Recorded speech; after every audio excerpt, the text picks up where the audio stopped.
Pretend for a moment that you're a seller and you're listing your home, or you're a real estate agent and you have someone's home that you're trying to sell. What is the next step? Now we've got it on the market. It's time to now promote that home. So what are we going to do to promote that home? Do you have a marketing plan? Do you know what the next step is going to be? Well, a very common answer to that question is the open house. Yeah, the tried and true open house. It's something that people have been doing for years and years. People who are selling their own homes, they do open houses. Real estate agents, they do open houses. And one of the most common things I hear sellers say is, well, why not do an open house? Are you going to do an open house? What's the craze about open houses? I don't really get it. I think it's just a really sort of a standard industry practice. I think it's frankly a little bit outdated, if I'm being honest. They still can be effective. Let me not say they're outdated. They can be effective. The truth is that they may not be the best option for you. So before you start demanding that your real estate agent holds an open house, or before you as a real estate agent runs to say, well, let me go do this open house, let's talk for a moment about open houses, the good, the bad, and the ugly.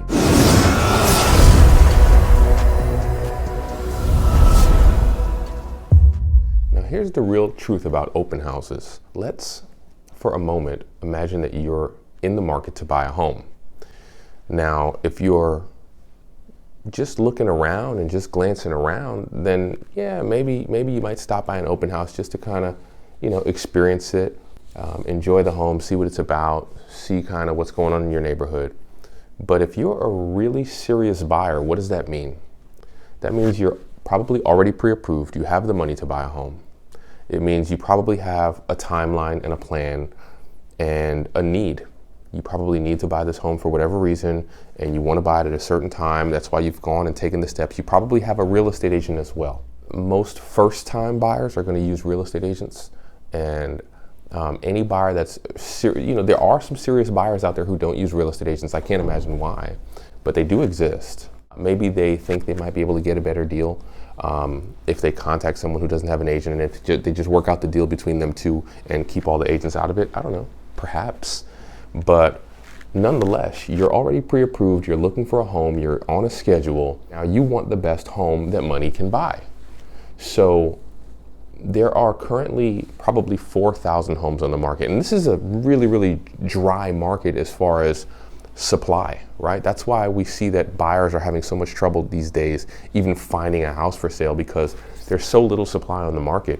But even with that, there's still 4,000 homes for sale. Or imagine a normal market where there's 8,000 to 10,000 homes for sale. In our area, this is the Baton Rouge greater metro area. So imagine a normal market where there's 8,000 or 9,000 homes for sale. In your price range and where you're looking, there still might be a good 50 to 100 homes for sale, depending on what your budget is, maybe more, right? Maybe you have new construction as an option. So the point is that as a buyer, typically speaking, you have a lot of options out there. So if you were to depend on open houses to check out all your options, it would be impossible to see them all.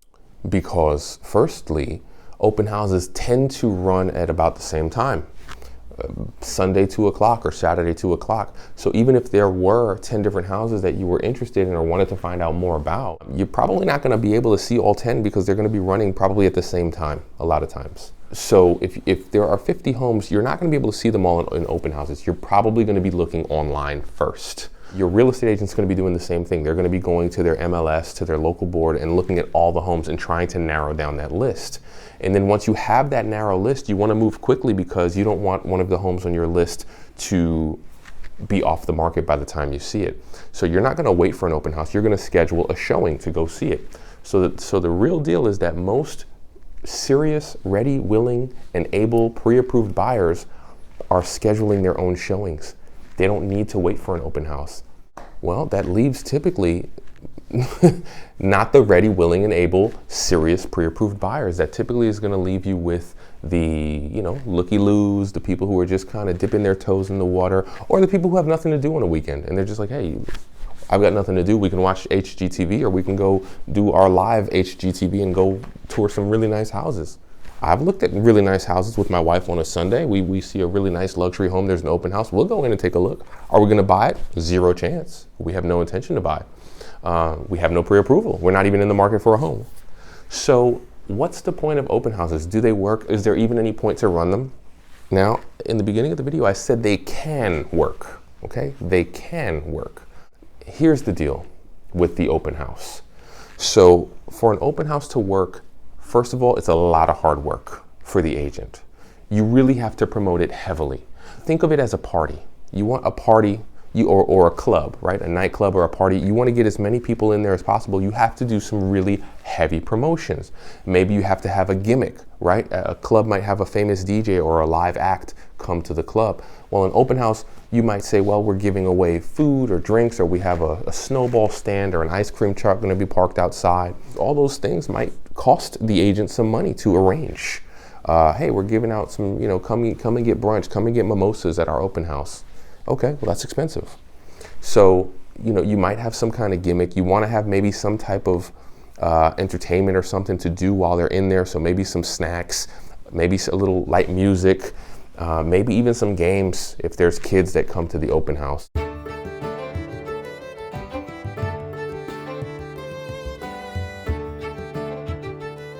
And then on top of that, you have to have mega promotions. So how are you promoting the open house?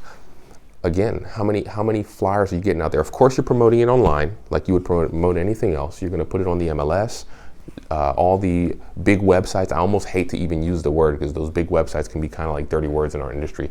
But you're going to put it on all the big websites. You're going to promote the open house everywhere you can online. And then you're also going to go into the neighborhood and possibly go on foot, pass out flyers to different businesses, pass out flyers in the neighborhoods. And then signage. Signage is a big one too. Signage, it's been my experience that signage gets more people to an open house than anything else. So you get a big, tall, 20-foot flag, 30-foot flag in front of the house, maybe one in the front of the subdivision, maybe put signs at all the major intersections. And they got to be big signs that people can read and know where to go. Otherwise, it's useless because they drove past it and they don't see the open house. They're not directed anywhere. So again, big signs, big flags, food, games, music, entertainment, flyers, printed marketing pieces. All that stuff costs a tremendous amount of money. You can easily spend hundreds of dollars to promote an open house. I would even tell you that if you're going to be a realtor who does a lot of open houses, you might want to invest in some of those things that you can use repeatedly. Maybe some things that you can recycle. Some certain signs and flags and different things, because you're gonna really need to make this investment into your open houses to get people to show up. And even then, there's no guarantee that anyone's going to show up. If your open house is in the middle of nowhere, I mean, who's out there? Are there any busy intersections? Is anyone really going to make the trip all the way out to 20 miles outside of the city to go see this house for 2 hours on a Sunday? Maybe not. So I find personally that with a lot of great signage, with a house that is maybe on a main street where a lot of people are already passing it and will see the flags, with enough time and enough preparation, then yes, you can run a successful open house. But what does a successful open house even mean? It means a lot of people coming in. Again, it doesn't guarantee that those people are actually ready, willing, and able to buy. It just means you're going to have a lot of traffic. So really, what's the bottom line here? The bottom line is the open house typically, if it's done successfully, if it's run well, typically it's better for the agent than even for the seller.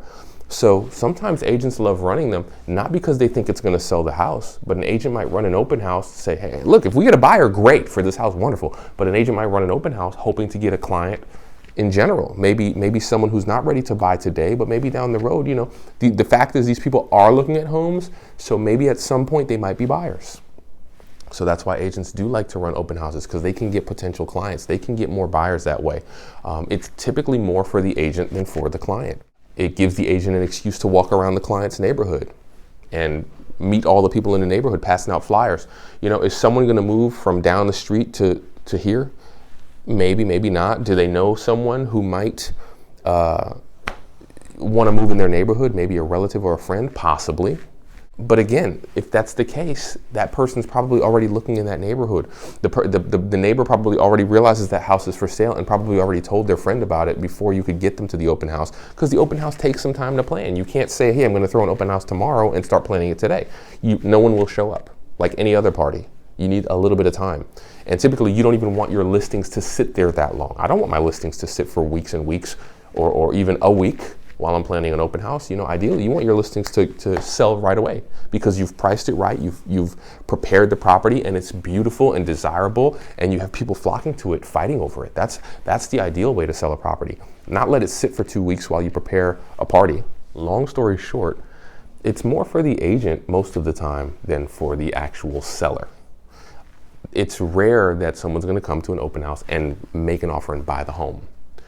It's happened to me. I've seen it happen, but it's a rarity. It's not going to happen all the time. And if you look up the statistics on how many sellers actually or how many buyers actually find their homes through open houses, it's a very small percentage of buyers.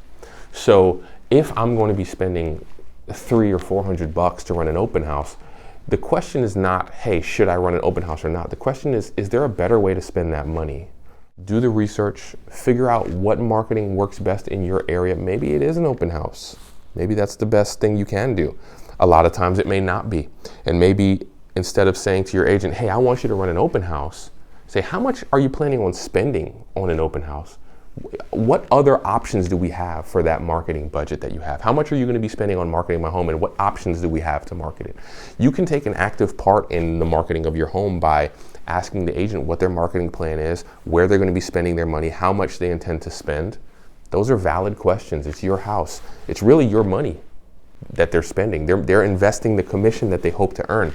So if you take an active part in that, you may be able to recognize if those dollars are being spent well, if they're being spent to only grow the agent's business, or if they're actually being spent to market your home.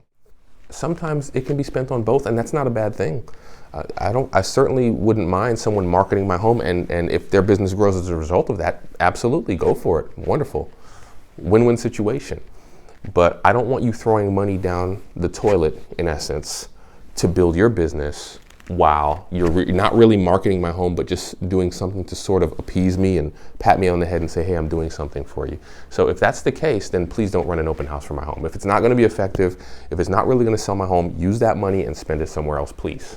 Hey everybody, just a quick moment to mention, if you are enjoying the video, if you feel like you're getting some benefit from it, like and subscribe to the channel, please. Also, be sure to mention how much they've helped, because I want other people to watch these videos as well and benefit, and also sign up for the free coaching as well. So back to the action. Now, just a quick note for the agents. Again, if you are going to run an open house for your sellers, or if you're even going to run it for your own business, great, wonderful. But really, you have to put a lot into it. You can't just say, hey, I'm going to hold an open house and expect that people will come. There are open houses everywhere. If you're holding it, especially at a time that everyone else is holding it, you've got a lot of competition. There's only so many people who are going to come to that open house unless you really, really promote it. You need to actually invest money into doing that. You need to invest time, energy, resources, and get people out. Send out personal invitations. So that does take time. You can run an open house. Quick story about an open house. One was an open house that I ran on around Black Friday time. And so what we did was we ran the open house as a Black Friday deal. We said, one day only, we're going to be dropping this price tremendously. We're not going to tell you exactly to what number, but anyone who makes an offer that day will be able to get a tremendously great price on this house. The seller was very motivated. They wanted to sell. So we said, you have to come to the open house to find out the price. Well, that worked. We got a lot of people to come to that open house, and someone actually made an offer because they saw the house, liked it, and they got a great price for the house. And they even got a free projector that we threw in with the deal. So that's the seller success story, right? And then, of course, the agent success story is that I ran an open house for one of the very first clients I ever had. And I had someone walk into the open house, and they had no intention really of buying it. They were looking around, they were just starting their search, but they did turn out to be serious buyers. And I was able to sell them another home that was almost double the price of the one at the open house. Later on, they went to sell that home about a couple of years later. I ran an open house there, and I got another buyer who, again, came to look at it. It wasn't the home for them, but I was able to sell them a home that was just as expensive. And so I was able to sell a few different expensive pieces of real estate by running these open houses. So it does work for the agent. It is a good thing for the agent to run, but again, work with your sellers. If it's good for them, that's what you should be doing. You should be working for your sellers, ultimately selling that home. Now, in addition to selling that home, if you want to run an open house, go for it. you definitely build your business. It's a great way to build your business if you can promote people and get them in there. That is the truth about open houses. I'm out. Have a good one.